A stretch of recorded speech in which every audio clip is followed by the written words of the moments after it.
Depuis quelques semaines, la situation pandémique en Inde est hors de contrôle. Le nombre d'infections au quotidien connaît une hausse vertigineuse avec plus de 300 000 nouveaux cas par jour, battant tous les records du monde. Le pays d'Asie du Sud est confronté à une crise humanitaire de grande ampleur.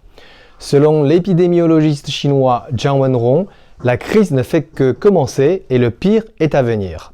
Comment l'Inde en est arrivée là? Quelles leçons peut-on en tirer? Je vous propose quelques pistes de réflexion. Premièrement, la lutte contre la Covid-19 est un combat à long terme. Aujourd'hui, il est trop tôt pour pouvoir crier victoire et desserrer l'étau des restrictions imposées, et ce pour n'importe quel pays. L'Inde s'est toujours vantée de s'être plutôt bien sortie de la première vague, et c'est peut-être pour cette raison que l'on assiste récemment à des scènes choquantes de grands rassemblements humains dans le pays pour célébrer les fêtes religieuses depuis janvier dernier. Le festival religieux hindou de Kumbh Mela a attiré plus de 25 millions de personnes, dont parfois 4,6 millions en l'espace de seulement 2 jours. Les autorités indiennes ont déclaré avoir déjà limité les rassemblements en raison de la pandémie et des mesures de précaution ont été prises pour minimiser les risques. Mais quand même, autoriser des rassemblements humains d'une telle envergure dans un contexte de pandémie, rien d'étonnant si le nombre de contaminés monte en flèche.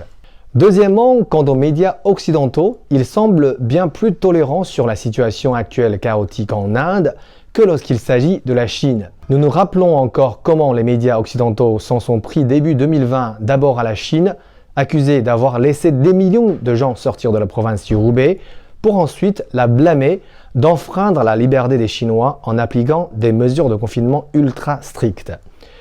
De toute façon, quoi que la Chine fasse, elle est en tort.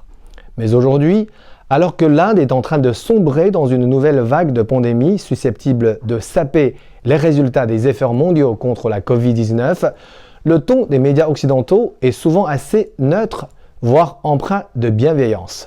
Montrer sa compassion et sa solidarité envers un peuple qui souffre, c'est certes nécessaire. Mais ne faut-il pas également s'interroger pourquoi on est arrivé là et qui devra en assumer la responsabilité?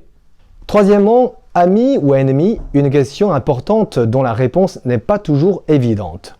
En raison des conflits militaires du siècle dernier entre les deux pays et l'accrochage frontalier de l'an passé, il existe une sorte de complexe de rancœur en Inde envers la Chine. Certains voient même la Chine quasiment comme un ennemi.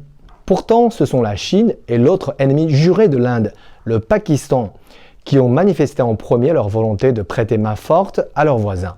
Alors que les États-Unis, considérés comme grand ami et allié de l'Inde, a d'abord décliné la demande de New Delhi de lever l'interdiction de l'exportation de matières premières pour la fabrication de vaccins avant d'assouplir le ton suite au torrent de critiques internationales. Tant que la Covid-19 n'est pas complètement éradiquée, c'est elle qui est le seul ennemi de toute l'humanité. Une morale très simple qui est malheureusement souvent oubliée. Que le peuple indien sorte vite de ce nouveau cauchemar et que les leçons nécessaires en soient tirées.